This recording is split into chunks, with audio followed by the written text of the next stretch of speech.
اللهم ارحمنا بالقرآن. بسم الله الرحمن الرحيم.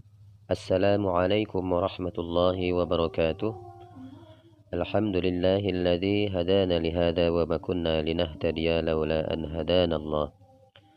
والصلاة والسلام على رسول الله سيدنا ومولانا محمد بن عبد الله وعلى آله وصحبه ومن تبعه ومواله. Amma ba'd. Bapak Ibu, adik-adik dan saudara-saudara rahimakumullah, bertemu kembali, dan pada video kali ini saya akan memberikan pelajaran cara mewaqafkan huruf yang berharokat tanwin, di mana di sini saya akan memberikan cara mewaqafkan huruf yang berbaris fathatain, kasratain, dan dhammatain. Perlu di sini kami tambahkan bahwa apabila huruf ta marbutah, nanti saya akan jelaskan pada pertemuan berikut. Apabila huruf ta marbutah yang berharokat fathatain, maka itu tetap berubah menjadi huruf ha. Insyaallah pada pertemuan berikutnya akan kita tampilkan. Baik, mari simak dan dengarkan surah Al-Adiyat pada bacaan berikut ini. A'udzu billahi minasy syaithanir rajim. Bismillahirrahmanirrahim. Wal-'adiyati dhabha fal-muriyati qadha fal-mughirati subha فأثرن به نقعا فوسطن به جمعا إن الإنسان لربه لكنود وإنه على ذلك لشهيد وإنه لحب الخير لشديد أفلا يعلم إذا بعثر ما في القبور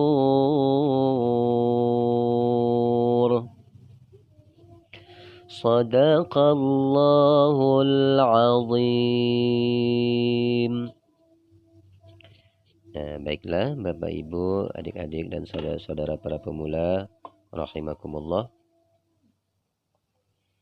Di sini saya akan menjelaskan sedikit demi sedikit tentang bagaimana cara mewaqafkan huruf yang berharokat fathatain, kasratain, dhammatain, dan kemudian huruf yang memantul selanjutnya, yaitu huruf nun yang bertasydid. Perhatikan baik-baik. Pada kata dhabha, maka huruf ba ini tidak kita pantulkan dengan kuat, dan sedangkan huruf ha yang berharokat fathatain hendaknya kita panjangkan 2 harokat, dan harokat yang satu kita buang dan ditinggalkan 1 harokat saja. Kemudian kita panjangkan bacaannya menjadi 2 harokat. Jadi cara membacanya adalah wal-'adiyati dhabha. Begitu juga dengan ayat yang kedua, ayat yang ketiga seperti ini, dan ayat yang keempat serta ayat yang kelima. Dan di sini terdapat huruf dal. Karena huruf dal juga termasuk kepada huruf qalqalah. Karena terletak pada tengah kalimat seperti huruf ba, maka tidak boleh kita pantulkan dengan kuat. Begitu juga dengan kata subha. Maka yang ini pun kita baca qadha. Jadi tidak boleh qadha atau subha. Maka itu namanya qalqalah kubra. Jika pantulannya kuat, maka ini cukup dengan qadha, subha, naqa'a. Nah, kemudian pada ayat yang kelima, di sini terdapat huruf ta. Maka huruf ta pun kita pantulkan dengan qalqalah sughra, artinya pantulannya kecil. Fawasatna bihi jam'a. Nah, jadi begitu ya cara memantulkan huruf ba, jim, dal, ta, qaf apabila ia terletak di tengah kata atau pada tengah kalimat. Kemudian untuk huruf nun yang bertasydid, maka kita tahan sebanyak 2 harokat, kemudian kita dengungkan. Jadi cara membacanya, innal insana. Jadi bukan innal. Jadi tidak ada dengungan. Jadi yang benar adalah innal insana. Perhatikan sekali lagi. Innal insana lirabbihi lakanud. Dan di sini terdapat huruf dal yang berharokat dhammatain. Seperti saya jelaskan tadi, apabila selain huruf yang berharokat fathatain, maka huruf tersebut harus kita matikan. Jadi kebetulan di sini adalah huruf dal, maka huruf dal apabila kita matikan, maka bacaannya harus kita pantulkan. Dan pantulannya harus kuat. Mengapa? Karena sebelum huruf dal yang kita matikan terdapat mad asli. Apa itu mad asli? Mad asli adalah bacaan harokat, baik itu fathah yang bertemu dengan alif yang tidak berharokat, kemudian kasrah yang bertemu dengan ya sukun, dan dhammah yang bertemu dengan waw sukun. Nah, di mana bacaan mad asli untuk fathah? Nah, ini huruf sin yang bertemu dengan huruf alif yang tidak berharokat. Nah, inilah mad asli. Kemudian yang kedua, kasrah bertemu dengan ya sukun. Dan yang ketiga yaitu dhammah bertemu dengan waw sukun.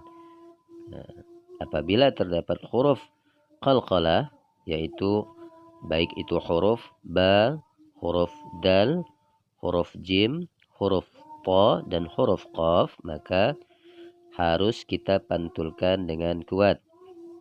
Jadi beda bunyinya dengan yang di ayat yang pertama, yang kedua, yang ketiga, yang keempat, dan yang kelima. Jadi beda pantulannya. Jadi cara membacanya, perhatikan lagi. Innal insana lirabbihi lakanud. Kemudian untuk ayat yang ke-7, perhatikan qalqalahnya.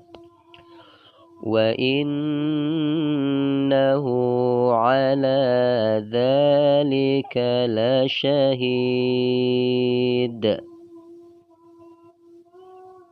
Perhatikan ayat yang ke-8. Wa innahu lihubbil khairi lasyadid. Jadi untuk ayat 6, ayat ke-7, dan ayat ke-8 kita sebut dengan qalqalah kubra. karena pantulannya besar.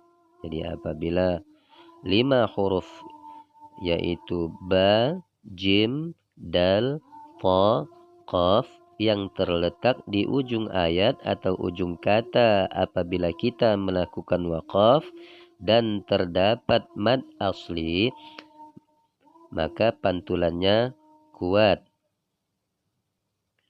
Nah, kemudian perlu kami tambahkan bahwa apabila huruf yang bertanwin 2 di atas atau fathatain yang kita sebut dengan ta marbutah, maka huruf tersebut harus kita waqafkan dan berubah menjadi huruf ha seperti ini.